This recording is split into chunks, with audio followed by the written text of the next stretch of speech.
Assalamualaikum warahmatullahi wabarakatuh.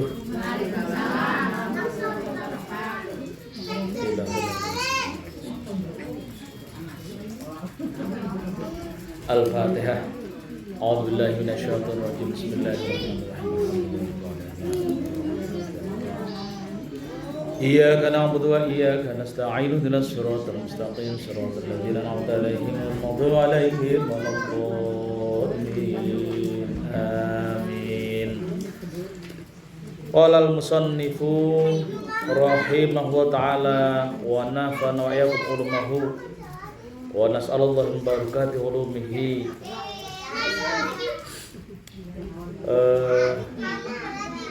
Bab wala yajuzu bai'ul gharar, dan tidak diperbolehkan jual beli yang di dalamnya ada kandungan gharar. Apa itu gharar? Saya ulang lagi karena ini biar lebih sistematis saja. Kemarin agak sporadis. Al aslu fi dzalika annahu alaihi salatu wassalam naha Rasulullah sallallahu alaihi wasallam an bai'il gharar. Rasulullah sallallahu alaihi wasallam melarang tentang berjual beli yang mengandung gharar. Saya tuliskan hadisnya biar ingat bahwasanya berbuat gharar itu tidak halal, tidak diperbolehkan.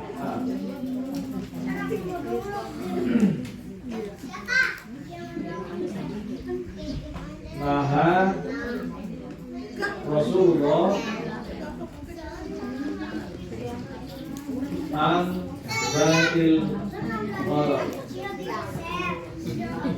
Ini hadis ya kita tahu kalau kita berbuat baik itu selalu merujuk pada hadis Rasulullah.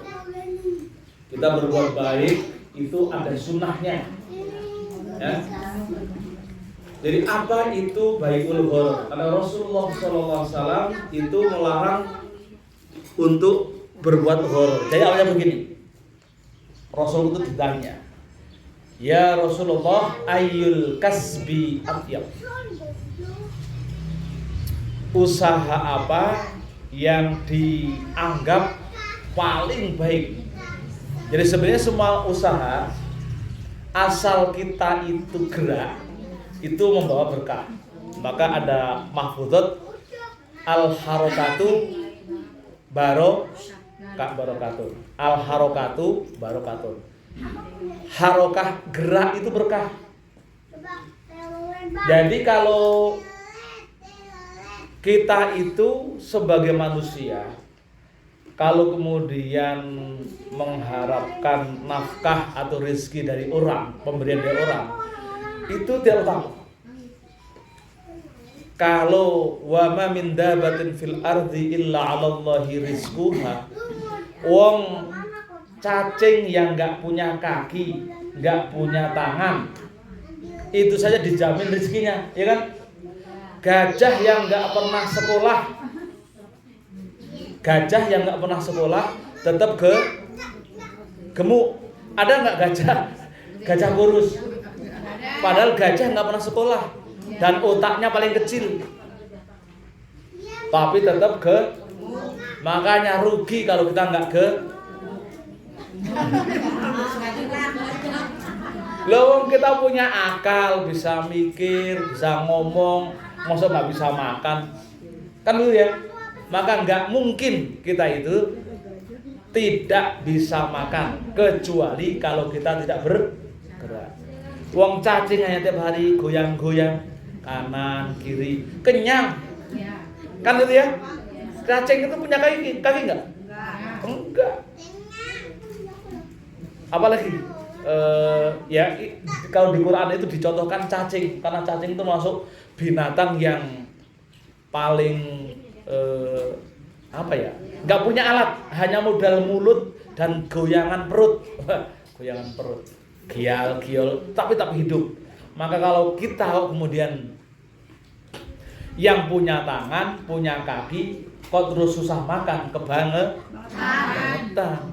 kan itu. Maka kemudian ketika ditanya ayyul kasbi atyab, usaha apa yang paling baik? Yang paling baik pertama adalah al-amal biyadihi, bekerja dengan tangannya sendiri. Tidak minta itu ya bukannya tidak halal, tapi termasuk pekerjaan yang tidak baik. Halal tapi tidak baik. Maka orang yang bekerja dengan amal, ada hadis. Ini biar dijadikan pegangan. Betapa pentingnya orang ketika bekerja dengan tangannya sendiri itu dapat privilege. Jadi ada gini.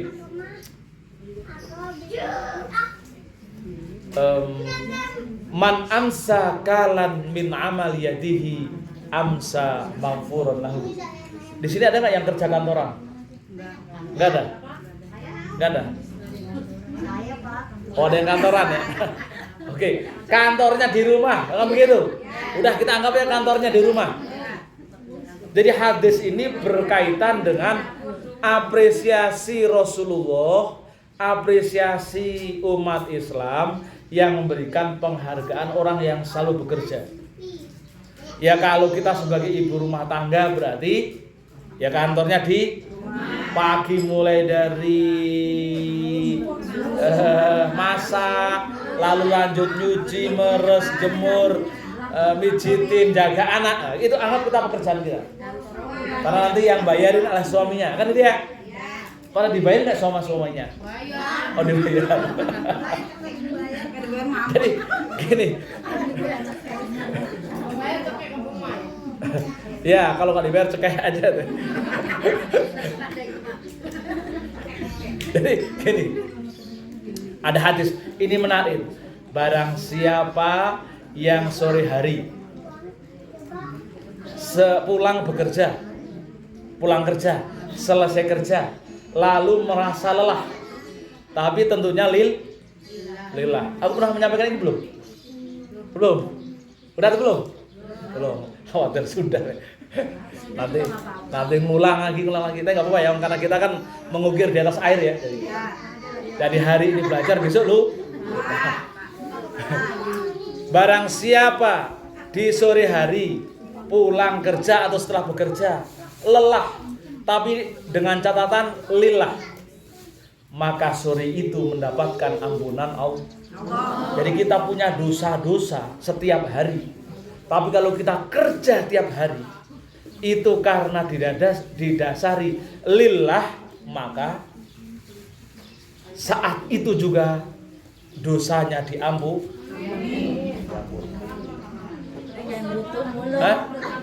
Ya itu kesel itu kan lelah ya. Yang penting kita lillah, karena Allah, kerjanya karena Allah. Kalau yang suami Anda kerja ngantor tiap hari, yang ngantor di mana? Ngantor di perkuliahan sama perkuliahan kan sama aja. Mau perkuliahan sama perkuliahan kan sama aja. Pokoknya penting setiap pagi pergi, pulang sore. Selama ikhlas, ya selama ikhlas, maka pulang dalam kondisi diampuni dosanya. Nah, wong itu yang dibatasi pagi sampai sore saja, lillah dosanya diampuni. Apalagi yang tidak punya batas. Emak-emak itu nggak ada batasnya. Kan pagi nyuci, masak, nyuapin, jagain anak, malam-malam jagain bapaknya. Wah. Ngapain mau jagain begitu? Ngapain mau jagain, Pak? Kan gitu kan? Asal itu lillah maka maghfurun lahu. Ya, yang penting kita tuh. Pertama. Yang penting itu kita lillah. Kerja, ngerjain apapun, niatkan karena Allah. Yang kedua, Rasulullah menginformasikan pekerjaan yang keren setelah dengan amal tangan sendiri. Yang kedua yang keren adalah wal bai'u, jual beli. Jadi jual beli dianggap profesi yang paling keren. Rasul tidak pernah menyebut pekerjaan keren itu PNS, nggak pernah. Rasulullah tidak pernah menyebut pekerjaan paling keren itu orang kantoran, tapi yang disebut adalah jual beli. Ya. Maka kemudian Rasul mengatakan wa kullul bai'i mabrurun. Semua jual beli adalah mabrur, baik. Nah, maka kita bersyukur kalau punya kemampuan bisa nambah penghasilan melalui usaha jual beli, karena itu bisa mendapatkan status mabrur. Nah, mabrur itu, ini sebelum ke pokok bahasanya, mabrur itu setara dengan ibadah haji. Kan gini ya, mabrur. Dalam haji itu kan wal hajjul mabrur laisa lahul jaza ilal jan. Orang yang berbuat mabrur dalam haji tiada balasannya kecuali surga. Nah, wal bai'ul mabrur wa kulul bai'ul mabrur juga bisa mengantarkan pelakunya menuju surga. Kan kita banyak berdagang tuh. Nah, jadi selama baiknya mabrur itu tidak akan terbawa ke dalam neraka. Nah, sekarang apa yang salah satunya bai'ul mabrur? Mabrur yang pertama adalah disebut dengan bai' yang menghindari dari gharar. Jual beli yang menghindari dari gharar. Apa itu gharar? Intinya gharar itu bahasa sederhananya adalah yang di dalamnya ada penipuan, yang di dalamnya ada tidak dijelaskan. Ada 15 penjelasan tentang bai'ul gharar itu. Yang pertama, jadi nanti biar kita tahu aja. Jadi biar bai'ul kita jual beli kita mabrur, maka hal yang perlu dihindari karena ini melekat tidak hanya pada yang jual, tapi juga melekat pada yang beli. Ya, jual belinya mabrur, maka insya Allah dua-duanya dapat berkahnya. Ya, misalkan begini. Pertama, contoh jual beli yang gharar yang pertama.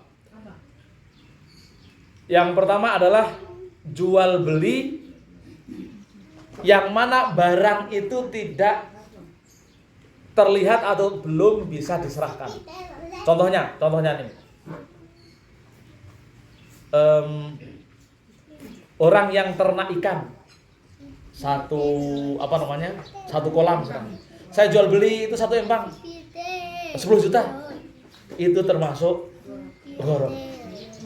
Ini sering kita model jual beli borongan tapi belum jelas ukurannya. Jangan-jangan cuma airnya banyak, ikannya cuma 4 biji.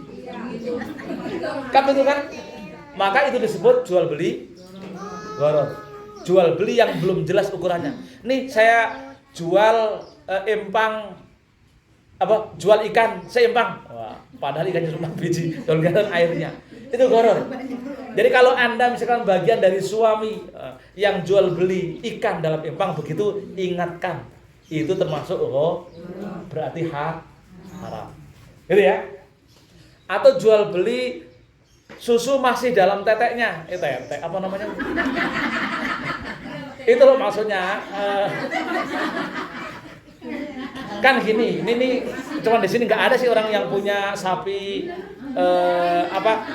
sapi ya belum diperes, masih itu kan kelihatan susunya gede-gede gantung-gantung begitu ya. Wah, ini kayaknya gede nih, bisa dapat 2 ember nih.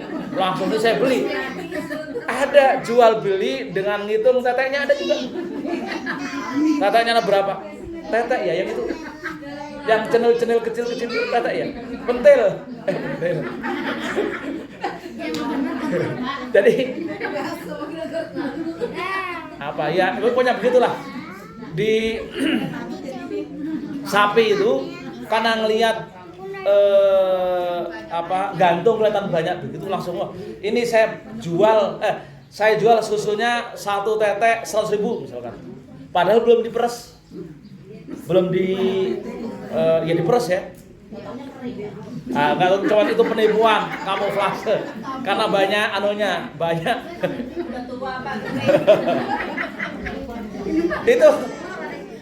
itu sama.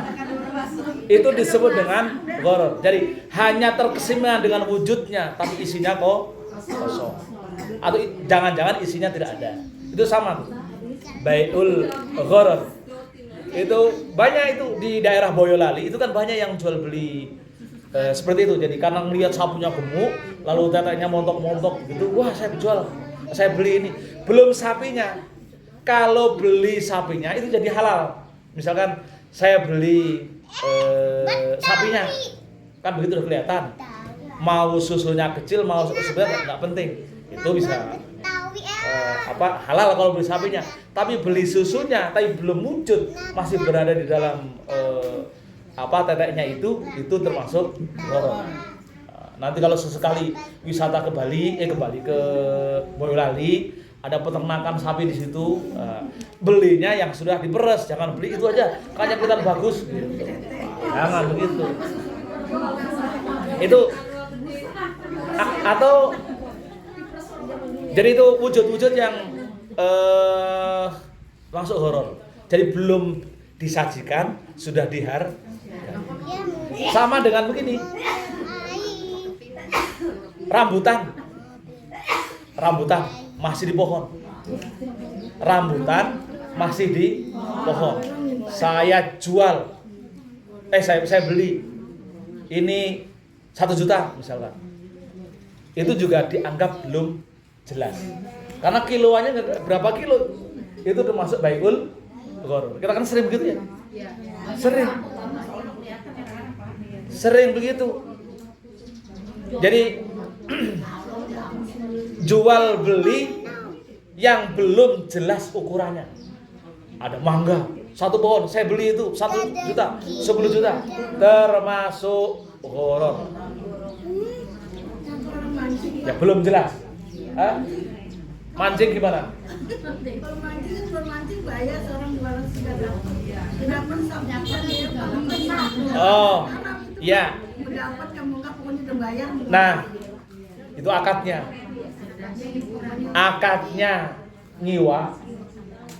Nyewa kan? Atau beli. Kalau beli masuk gharar jual belinya. Karena nggak jelas. 200 itu berapa ekor belum jelas. Termasuk yang jelas secara kasat mata kelihatan gharar itu. Jadi kadang tradisi-tradisi kita sering menghalalkan karena dianggap lumrah. Ingat, sesuatu yang dianggap lumrah di dalam adat kita belum tentu sesuai dengan syariat. Seperti yang kemarin ya, yang kita contohkan kemarin. Arisan, kondangan, kan begitu kan? Dianggap baik tapi belum jelas, tidak sesuai syariat, itu masuk kategori itu. Sama, kita sering membuka masuk. Nah, kalau nyewa lebih baik transaksinya nyewa kolam. Nah, itu boleh. Persoalan nanti kemudian itu dianggap sebagai hadiah nggak masalah. Jadi nyewa kayak kita bayar ke masuk ke tempat hiburan, tempat wisata. Kan mau nyebur, mau pelorotan kan terserah. Nah, lebih baik di awal akadnya gitu. Ini bukan iuran beli ikan, bukan. Kalau beli ikan masuk gharar. Karena di mana disebut jual beli itu harus ada barang yang dijual belikan. Nanti ingetin kalau misalkan pasangan Anda, suami Anda punya bisnis seperti itu. Jadi lebih baik buka sebagai hiburan. Nanti hadiahnya ikan. Kira-kira begitu. Daripada bayar niatnya jual beli, nanti ikan berapapun dibawa. Jadi sekali lagi, hukum Islam, fikih itu sangat erat berkaitan dengan transaksi akad. Akadnya benar maka halal, akadnya salah bisa menjadi haram. Nah, itu tadi ya. Jadi nanti ya ini kan calon-calon yang akan memperbaharui sistem perekonomian di masyarakat kita. Calon-calon sudah jadi pengusaha meskipun masih kecil.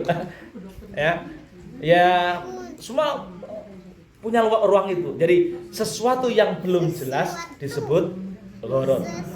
Jual beli anak kambing, anak sapi tapi belum keluar, itu masuk gharar. Kan belum jelas. Jangan-jangan yang di dalam kandungan itu mati. Kan begitu?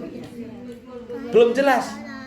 Karena sering gitu melihat induknya itu keren, sehat. Saya beli anaknya nanti ya. Ya. Saya beli anaknya ya. Wah, ini namanya jual beli yang belum jelas. Horor kategorinya. Nah, jadi itu. Nah, apalagi kalau kemudian jual beli yang menghalalkan segala cara. Ada firman begini. Ada larangan di surah Al-Baqarah ini.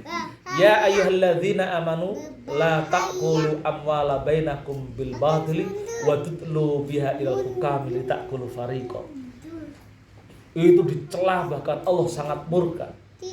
Hai orang-orang yang beriman, janganlah kalian memakan harta sesama kalian, bahkan kemudian sampai rela membawa ke pengadilan untuk menghalalkan atau untuk membuat status boleh memakan itu. Wah, itu dicela banget sama Allah. Dalam Quran disebutkan kita membawa saudaranya mengurus atau apa namanya? Apa istilahnya? Kalau membawa ke pengadilan hanya berebut agar bisa memakan harta saudaranya. Itu dicelanya minta ampun sama Allah. Kalau di Quran itu sudah disebut la ta'kulu fariqon. Gara-gara tanah sepetak, tanah semeter sampai ke pengadilan. Wah, itu dicela. Nah, ini termasuk gharar. Jadi apa tadi? Tidak jelas atau belum jelas barangnya, maka itu masuk gharar. Nah, yang kedua yang juga sering terjadi disebut dengan bai'ul mulamasah.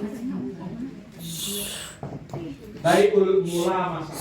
Jadi jual beli yang terjadi kalau ini apa ya? Atau misalnya kamu pegang barang ini harus dibeli. Jadi gara-gara pegang langsung harus dibeli. Gara-gara pegang langsung beli, itu banyak terjadi. Kalau di mall kan barang pecah sama dengan, kalau itu kan karena mengandung kerugian ya, maka ketika ridho nggak ridho harus ganti karena merusak akadnya. Tapi kalau gara-gara pegang, misalkan baju dipajang, pokoknya kalau ada pegang beli, nah itu namanya bai'ul mulamasah. Itu juga pemaksaan. Karena masuk pemaksaan disebut gharar. Ini sering terjadi begitu. Ternyata ini juga terjadi di zaman dahulu. Kalau mungkin di zaman sekarang nggak begitu banyak, meskipun ada sebagian orang yang masih, tetapi nggak banyak. Namanya bai'ul mulamasah. Gara-gara pegang lalu dianggap wajib jual beli. Itu masuk gharar. Kenapa ada gharar? Karena salah satunya tidak ridho. Salah satunya belum ridho. Dipaksa harus beli. Tuh. Ada juga namanya apa ya? Zaman dulu tuh alat ukur jual belinya itu macam-macam. Ada namanya bai'ul haso. Apa bai'ul haso itu?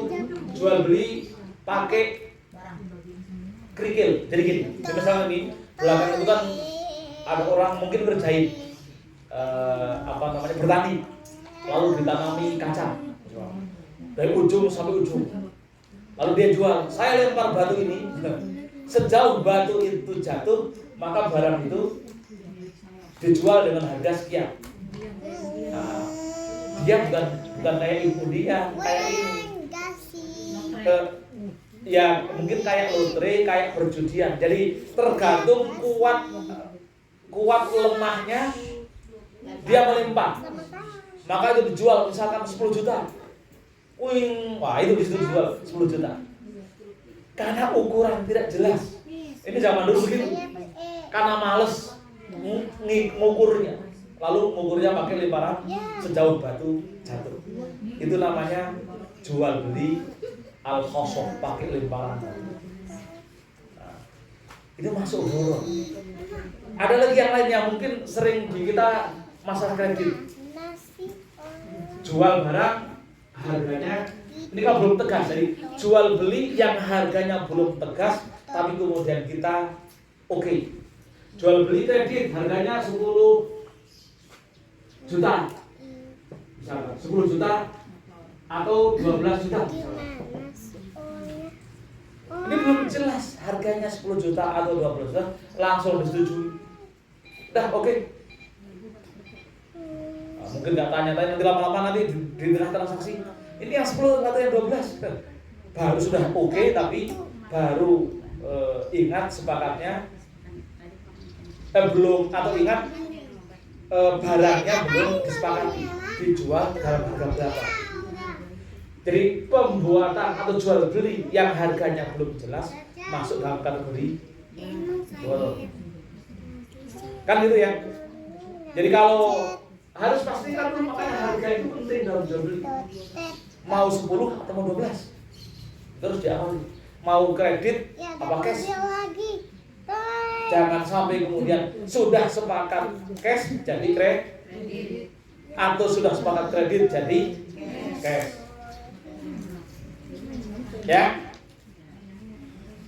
Jadi maksud dari kredit jadi cash itu terjadi kalau misalkan harga sudah sepakat kredit, di tengah-tengah minta berubah jadi cash. Itu yang nggak boleh, ya. Yang boleh, ya kalaupun disepakati harga kredit, mau bayar cash nggak apa-apa, tapi harganya tetap harga kredit. Harganya kredit. Itu, ya. Jadi itu namanya, ini sama, itu masuk golongan nahan Rasulullah bai'ataini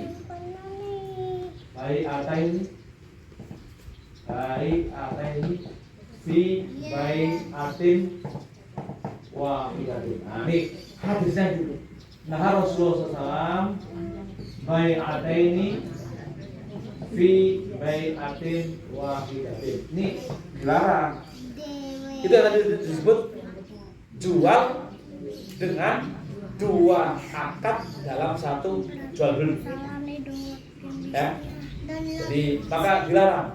Maka kalau misalkan kita sudah sepakat jual beli kredit dengan harga 10 juta, ya kreditnya 10 juta. Jangan di tengah-tengah saya berubah cash. Cashnya misalkan 5 juta jadi 5 juta. Oh, nggak bisa. Itu namanya dua transaksi dalam satu jual beli. Jadi kalau mau tetap halal, ini akal-akalannya halal ya. Transaksi kredit udah harganya 10 juta. Rupanya baru cicilan yang ketiga, punya duit, udah saya cashin saja 10 juta. Nah, udah cash. Nanti nah, kalau misalkan diskon dong, diskon. Nah, diskonnya dari 10 juta, bukan ujuk-ujuk dari yang harga misalnya cash 10 juta. Misalkan diskon dikasih diskon 2 juta saja, itu boleh karena dianggap bonus, karena mempercepat, tapi tidak menyentuh harga yang cash, gitu ya. Nah, itu maksud di bai'atain fi bai'in wahidatin. Jadi contoh-contoh jual beli yang nah, satu lagi nih yang sering terjadi di kita, namanya bai'il urbun. Ini yang sering nih. Nah, ini kalau beli rumah bai'il urbun, model panjer tapi uangnya hilang, itu kalau model panjer tapi nah. Jadi ini biasanya dibeli perumahan, jadi jual beli ketika kita naruh uang, lalu kalau nggak jadi hangus model jual beli hangus. Kalau nggak jadi hangus. Itu namanya masuk dalam gharar. Bai'ul urbud. Masuk haram. Karena dianggapnya ini sama. Kalau misalkan nih kita jualan juga melakukan hal yang sama, pajerin dulu dong. Nanti kalau nggak jadi harus itu barang uang itu masuk haram. Jual beli yang haram. Kalaupun jadi, nah, jadi itu juga keharaman itu dosa itu kena ke kita juga sebagai pembeli. Kalau penjual kan jelas karena dia mengambil uang secara paksa tanpa keridhaan si pembeli. Nah, ini sering ya. Jadi sebenarnya di sekitar kita tuh banyak hal-hal yang kalau kita nggak hati-hati itu banyak haramnya juga. Saya juga ingat saya dulu pernah jual beli begitu bener. Naruh uang dulu, untung aja dibeli. Jadi masuk dan jual beli itu masuk dari urun pun. Panjer dulu, kalau nggak jadi hilang. Nah, kalau kita punya positif, kan sama dengan beli apa namanya? Ya, lebih banyak di perumahan karena besar ya. Lebih banyak perumahan. Saya nggak tahu kalau beli motor kan sering gitu nggak beli motor? Enggak ya? Yang model keren di motor sering begitu nggak? Yang jelas kalau banyak di perumahan harus ada uang DP, kalau nggak jadi harus. Kenapa mereka begitu? Mereka itu Cina, nggak tahu agama ya begitu. Kalau orang Muslim begitu, dia berarti nggak ngaji. Kan nggak ngaji, karena apa model jual beli sistem hangus itu jelas itu haram. Nah, bagaimana dengan kita? Nah, sekarang kalau kita nih, kalau kita sudah tahu hukumnya, ini mau beli. Jadi niatkan, kalaupun misalkan penjual itu begitu, kita hanya bisa merubah niat. Niatnya kita DP karena pasti mau beli, kan gitu ya? Bukan DP coba mau nyoba dulu lah. Nanti kalau nggak betah, saya tinggal. Misalkan begitu. Air itu nggak boleh. Itu sama aja DP-nya niat jadi korban. Kita sebagai pembeli kan termasuk orang pihak yang lemah. Mau bayar, yang jelas memastikan agar rumah itu nggak hilang. Kita sudah pastikan kita mau beli, sehingga DP kita memang bagian dari uang yang akan dipakai untuk membeli. Hanya berubah begitu. Bukan diniatkan sebagai DP yang nanti kalau nggak jadi hilang. Jadi kalau kita DP itu sudah pasti mau beli. Kalau kita mau beli rumah ya, bukan coba-coba sehingga halal. Kenapa? Sekali lagi, bai'ul urbud model jual beli yang pakai panjer, tapi ketentuannya kalau nggak jadi hangus itu haram. Ya, itu bai'ul urbud. Sekali lagi, ini yang sering terjadi. Nah, yang terakhir model jual beli yang barangnya atau kita jual beli tidak dengan spek yang jelas, tidak menjelaskan sifat, spesifikasi. Gini, misal gini, ini hati-hati nih yang kayak online. Anda jual beli online, ini kan sudah mulai online nih. Online, mau nggak mau emak-emak juga harus paham tentang jual beli online. Ingat, kalau mau jual beli online, menjual barang, kasih speknya yang detail. Tanpa spek yang detail, jual baju, harga 10.000, itu dianggap. Karena tahu gini, misalkan jual baju, ada yang beli, wah kok murah 10.000, ternyata baju robek-robek. Itu kan yang penting kan jual baju, penjelasannya robek-robek belum ada. Kan gitu, itu nggak boleh karena tidak menginformasikan spek. Kalau jual beli baju nanti begini, ukuran XL, bahan, warna, apalagi, pokoknya yang detail lah, warna dan lain sebagainya. Bikin gambaran yang detail, ukurannya, itu namanya jual beli dengan spek. Jadi sifatnya diinformasikan secara detail. Kalau kita jual kayak bikin apa toko kan cukup ini berapa 10.000, lihat sendiri mau ukurannya mau kan sudah kelihatan tuh, maka lebih berkahnya kan memang begitu, maksudnya mau berkahnya itu tidak mungkin apa tadi bohong, karena udah banyak itu baju itu 10.000, baju itu 12.000, baju itu 50.000 kan gitu, lihat sendiri. Nanti kalau dia merasa nggak cocok ya atau ada cacat baru tawar menawar itu namanya khiyar. Nah, itu spek. Tapi kalau online karena barangnya masih jauh tidak bisa diperlihatkan, maka informasikan speknya secara jelas. Ukurannya, warnanya, coraknya, bahannya, gambarnya. Dan nanti kalau memang itu yang dipajang yang begitu, maka yang diberikan adalah yang persis seperti yang digambar itu. Jadi kalau misalkan ini yang kemudian jual beli online itu rawan horornya, rawan penipuannya. Itu karena jual barang yang dijual kadang berbeda dengan yang dikirimkan. Itu rawannya di situ. Ya, warnanya merah ternyata ini hanya mainan kamera. Karena pakai kamera apa yang keren jadi kelihatan mewah.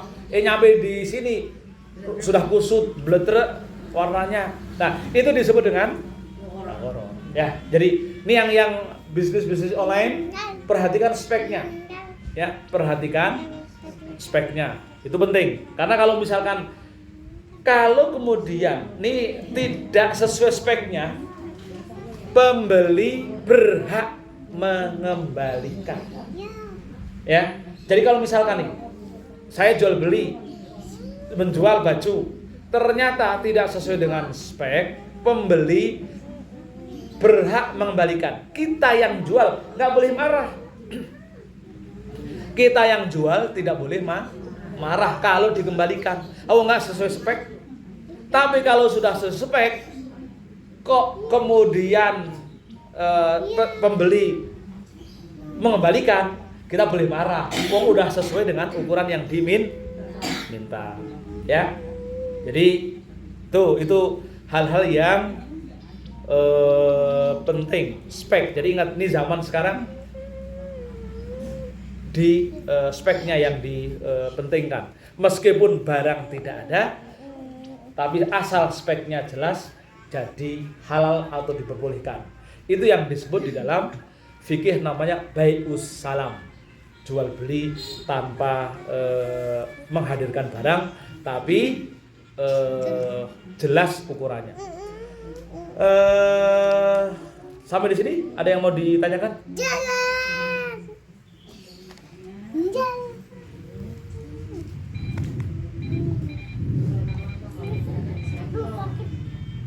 Oke ya, panjer. Oke.